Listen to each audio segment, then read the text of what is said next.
So sir EVV Satyanarayana గారి గురించి చెప్పండి. ఇండస్ట్రీలో ఎన్ని హిట్స్ ఇచ్చినా గానీ చాలా తక్కువ మాట్లాడే డైరెక్టర్ అని చెప్పేసి ఈవీవి గారి గురించి మాట్లాడతారు.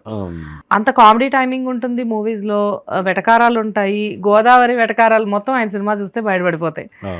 అలాంటి ఆయన బయట చాలా తక్కువగా మాట్లాడతారు అని మాతో చాలా మంది ఆయనతో వర్క్ చేసిన వాళ్ళు చెప్తారు. అసలు మీరు చాలా క్లోజ్ పర్సన్ కాబట్టి ఈవీవి గారి గురించి మీరు చెప్పండి. తను బయట సింపుల్ ఆన్సర్స్ అండి, ఎక్కువగా ఒక లైన్లో ఆన్సర్, ఒక లైన్లో క్వశ్చన్ ఎవరైనా అడిగితే అట్లాగే ఉంటాడు. పని మీద కాన్సన్ట్రేషన్ ఎక్కువ ఉంటుంది. లొకేషన్కి వచ్చినా ఏదొచ్చినా తన దేవే సీన్స్ కబుర్లో పడితే తను ఇప్పుడు వీళ్ళందరూ ఉండేవాళ్ళు, కోట బ్రహ్మానందం, ఎంఎస్, ఏవిఎస్ వీళ్ళంతా ఉన్నప్పుడు వాళ్ళతో బాగా మాట్లాడుతుండేవాడు, జోకులు వేస్తుండేవాడు, వాళ్ళ మీద సెటైర్లన్నీ వేస్తుండేవాడు. అది అయిన వాళ్ళ ఆ వలయం ఉంటుంది చూసారా, సమూహం అయిన వాళ్ళు వీళ్ళతో మాట్లాడచ్చు అనుకున్న వాళ్ళతో బాగా జోకులు వేస్తూ మాట్లాడుతూ సందడిగా సినిమా తీసేస్తాడు. బయట ఎవరన్నా ఏదన్నా మాట్లాడడానికి వస్తే వాళ్ళకి సింపుల్గా ముక్తసరిగా ఆన్సర్ చెప్తాడు. అందులో అతని వాయిస్ కూడా బేస్ వాయిస్ చక్కగా నీట్గా అవునా ఇట్లా మాట్లాడి ఆన్సర్ చెప్తాడు. మనిషిని చూస్తే ఆకారం ఏమో చూసేవాళ్ళకి భయం వేస్తుంది. చాలా పసిపిల్లడు మనస్తత్వం అతను. అవునంట. కోపం అట్లాగే ఉంటుంది, ప్రేమ అట్లాగే ఉంటుంది.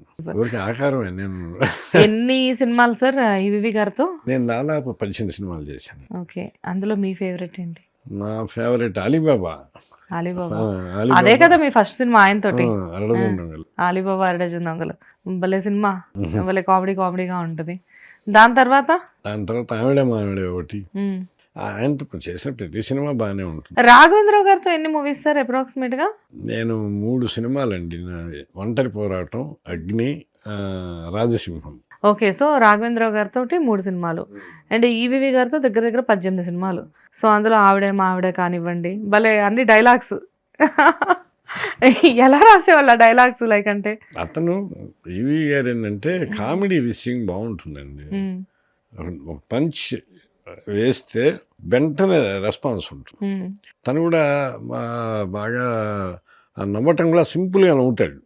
అతను సింపుల్గా నవ్వాడంటే అందరూ బాగా నవ్వుతారని అర్థం. ఆ కామెడీ టైమింగ్ అందుకోవటం కానీ తను మా మీద సెటైర్ చేసేవాడు, మేము వేసేవాళ్ళం. అందువల్ల ఏమవుతుందంటే సీన్ చదువుతున్నప్పుడు ఎంజాయ్ చేస్తూ ఉండేవాడు, అతను నవ్వుతుండేవాడు, హ్యాపీగా ఎంజాయ్ చేసేవాడు. తనకి సీన్స్ వినిపించారని నాకు కూడా ఉత్సాహం వచ్చేది. ఎందుకంటే ఇద్దరు ట్యూన్ కలిసినప్పుడు నన్ను మీరు అర్థం బాగా చేసుకుంటున్నప్పుడు మిమ్మల్ని నేను బాగా అర్థం చేసుకుంటాను కదా. ఆయనకి ఏం కావాలనేది నాకు తెలుసు, నేనేం రాస్తాననేది తనకి తెలుసు. అందువల్ల అండర్స్టాండింగ్ మా ఇద్దరి మధ్య బాగుండేది. ఏదైనా సరే కామెడీ కానీ సెంటిమెంట్ సీన్ కానీ ఏదైనా సరే మాది ఒక మంచి రిలేషన్ ఈవీ గారిది నాది. తను నాకు అసలు ఫస్ట్ ఫ్రెండ్ తను. నేను జంజల్ గారి దగ్గర 1 సంవత్సరం అసిస్టెంట్గా చేశాను. అప్పుడే తన అసోసియేట్గా నాకు పరిచయం. అప్పటి నుండి మా స్నేహం అసోసియేట్గా కోడైరెక్టర్గా ఉన్నప్పుడే మాకు స్నేహం ఉండేది. తర్వాత డైరెక్టర్గా మళ్ళీ నేను తనతో యాడ్ అయ్యి ఆ స్నేహం మరి కంటిన్యూ అయింది. ఎస్వి కృష్ణారెడ్డి గారు ఆయన జెంటిల్మెన్ అండి, మంచివాళ్ళు, మంచి వ్యక్తి, చాలా విషయం ఉన్నవాడు ఆయన. ఏదన్నా సీన్ చెప్పాలన్నా దాన్ని విడమర్చి చక్కగా అందులో ఉన్న మ్యాటర్ జ్యూస్ అంతా కరెక్ట్గా చెప్పేస్తాడు, మనకి అర్థమయ్యేటట్టు. ఆయన అస్పష్టత అనేది ఉండదు. డైరెక్టర్ అంటే జనరల్ గా డైరెక్టర్ మాత్రమే డైరెక్షన్ మాత్రమే చేస్తారు, మాక్సిమం రైటింగ్స్ లో ఇన్వాల్వ్ అవుతారు. ఇక్కడ కథ, స్క్రీన్ ప్లే, దర్శకత్వం, సంగీతం కింద ఎస్వి కృష్ణారెడ్డి. ప్రతి దానిలో ఒక ఉత్సాహం ఉంటుంది ఆయన. సంథింగ్ ఏదో కొత్తగా క్రియేట్ చేయాలనే ఉత్సాహం ఉంటుంది. తర్వాత తను ఏ సబ్జెక్ట్ తీసినా దాన్ని డీటెయిల్గా ఆలోచించగలిగే ఇది ఉంది. కథ ఆలోచిస్తే డీటెయిల్గా ఆలోచిస్తాడు. ఈ సీన్ ఇది, ఈ సీన్ ఇది, ఈ మనిషి క్యారెక్టర్ ఇది, వీడు ఇలా ఉంటుంది వీడి మనసులోనే కరెక్ట్గా చెప్తాడు. అట్లాగే ఆయనకి మ్యూజిక్ మరి అలా పట్టుబడింది. అట్లాగే సూపర్ హిట్లు ఇచ్చాడు, గొప్ప గొప్ప సూపర్ హిట్లు ఇచ్చాడు. కథ, స్క్రీన్ ప్లే ఆయన కమాండ్ చేశాడు అన్నిటిని ఒకేసారి చేస్తాడు కూడా. ఇప్పటికీ ఆ ఎమోషన్ ఉన్నవాడు ఆయన. అవును, రీసెంట్గా మన ఛానల్కి కూడా వేరే ఇంటర్వ్యూ ఇవ్వడానికి వస్తే నేను అడిగాను, సార్ కథ, స్క్రీన్ ప్లే, దర్శకత్వం, సంగీతం మొత్తం మీరే కదా సార్, ఎట్లా మేనేజ్ చేస్తారంటే అదేంటోనండి అలా కుదిరింది. అది ఫస్ట్ సినిమా చేయాలి విషయం ఉన్న వాళ్ళకండి చాలా చేప ఈదినంత ఈజీ. ఇంకా అది ఎప్పటికప్పుడు నాకు తెలుసు కదా, నేను కాలేజీ నాటకాలు వేసి డైరెక్ట్ చేసి చేస్తున్నప్పుడు చూసేవాళ్ళు చాలా కష్టం కదా. నేను పాటలు పాడేవాడిని ఆ రోజుల్లో, నేనే మ్యూజిక్ సెట్ చేసేవాడిని, పాటలు రాసేవాడిని.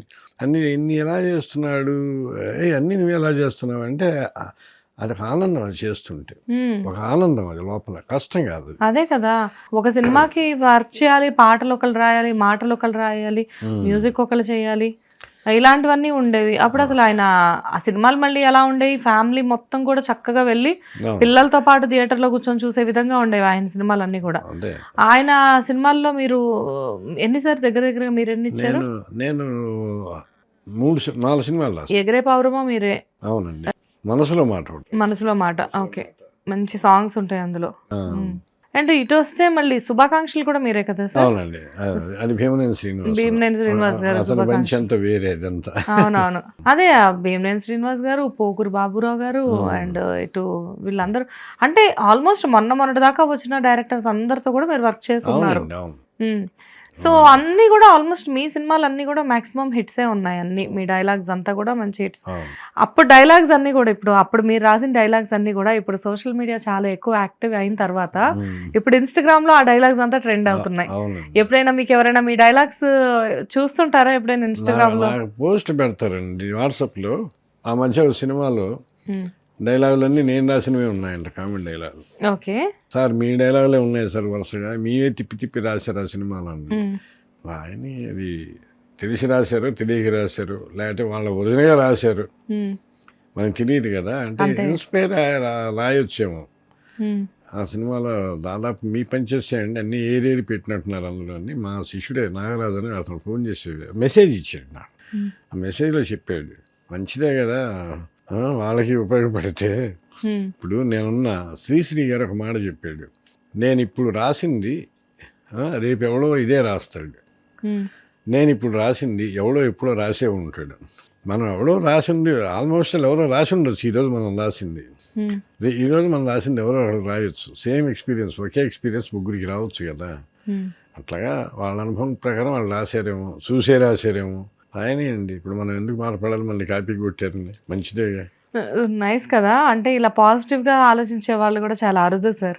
చాలామంది ఏంటంటే అవును అంటే వాళ్ళ పుస్తకంలో కథను ఆధారంగా చేసుకొని సినిమా తీశారు అని చెప్పి ఈ రోజుల్లో కేసులు వేస్తున్న టైంలో మీరు యాజిటీస్గా ఉన్నవి కూడా వాళ్ళకు కూడా అలాంటి ఆలోచన వచ్చిందేమో అని చెప్పేసి మాట్లాడుతున్నారు. ఎందుకంటే ఒకటి ఉందండి, ఎమోషనల్ ఫీల్ అయ్యి ఏం లాభం లేదు కదా. వాళ్ళు చేసేది ఇంకోళ్ళు ఇవ్వాలి కాబట్టి ఇంకోళ్ళు చేస్తారు, ఎవరైనా చేస్తారు. మనం పాజిటివ్గా తీసుకుని హ్యాపీగా ఉన్నాం అనుకోండి, హెల్తీగా ఉంటాం. ఓన్లీ మనం వాళ్ళకి ఉపయోగపడాలి అని. వాడు నా డైలాలో రాసేట నా సినిమాకి నేను థియేటర్కి వెళ్ళి చూసి నలుగురితో చెప్పి ఇదంతా వేస్ట్ టైం కదా మన బ్రెయిన్లో. ఇదంతా ఎంత ఆరోగ్యం చెడిపోతుంటుంది దీనివల్ల. అదే మనోడ ఆడుకున్నాడు పోనీ తీసేయి అని చెప్పేస్తాం. హ్యాపీ మాక్సిమం పాజిటివిటీకే ఎక్కువ ప్రయారిటీ ఇస్తారు. అట్లాగే ఉంటానండి నేను.